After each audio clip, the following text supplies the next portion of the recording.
सवाल देखते हैं 2011 का।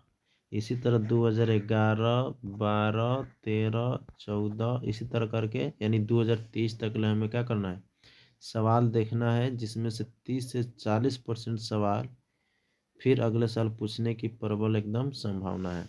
इसमें सवाल पहला देखते हैं, हीलियम कैसा तत्व है। तो हीलियम हमारा कैसा हो जाएगा, अक्रिय। कैसा हो जाएगा, अक्रिय।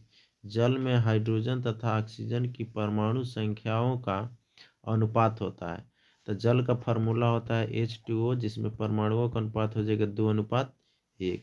हमारा ऑप्शन हो जाएगा कौन, ए नंबर ऑप्शन हो जाएगा। आवर्त सारणी में कितने आवर्त होते हैं। तो आवर्त सारणी में कितना आवर्त होते हैं, 7 आवर्त होते हैं तथा 18 वर्ग होते हैं। अगला सवाल है, सिलिका क्या है। तो सिलिका हमारा उपधातु है। क्या है, उपधातु है। सिलिका हमारा कौन सा धातु है, उपधातु है। -O यानी कि -OH क्रियाशील मूलक कौन सा है। तो ये हो जाएगा हमारा एल्कोहल का। किसका, एल्कोहल का। प्रकृति में ऑक्सीजन को संतुलन बनाए रखने में बनाए रखता है जो प्रकाश संश्लेषण। किसके द्वारा ऑक्सीजन संतुलन में रहता है, प्रकाश संश्लेषण द्वारा। पौधों में श्वसन क्रिया के अंतर्गत ATP के टूटने से कितनी ऊर्जा मुक्त होती है।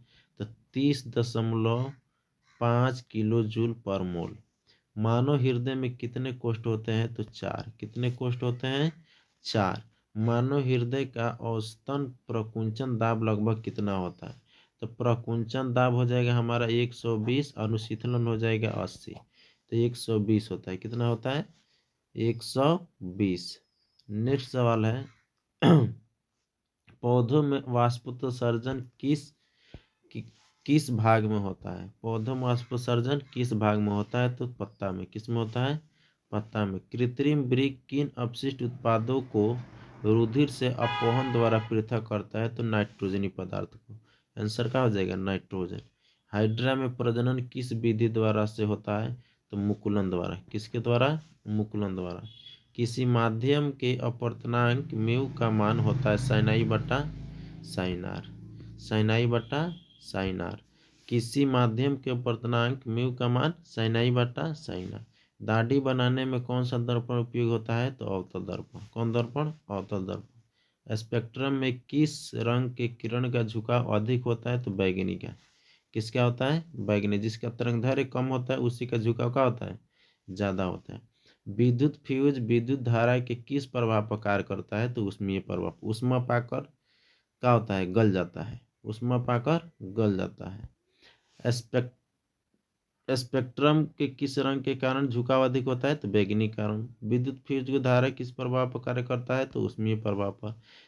किसी कुंडली का प्रतिरोध ज्ञात करने के लिए सूत्र होता है। तो ओम का नियम V=IR देता है।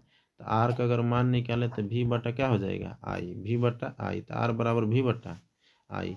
डायनेमो से किस प्रकार की धारा प्राप्त होती है। तो दोनों धाराएं। किससे किससे प्राप्त होती है, तो दोनों धाराएं। डेंगू उत्पन्न करने वाले मच्छर किस तरह के जल में रहता है। तो साफ जल में। और जो मच्छर होता है उसका नाम है एडिस मच्छर। कौन मच्छर, एडिस मच्छर। एडिस मच्छर बोला जाता है, जो डेंगू का क्या है, वाहक करता है। निम्नलिखित में कौन सा बायोगैस ईंधन का स्रोत नहीं है। तो बायोगैस ईंधन का स्रोत हमारा हो जाएगा, बायोगैस का ईंधन हो जाएगा लकड़ी, गोबर गैस, कोयला। तो ईंधन स्रोत नहीं होगा नाभिकीय ऊर्जा। कौन हो जाएगा, नाभिकीय ऊर्जा। नाभिकीय ऊर्जा। मिलेंगे फिर नेक्स्ट क्लास में, तब तक के लिए गुड बाय।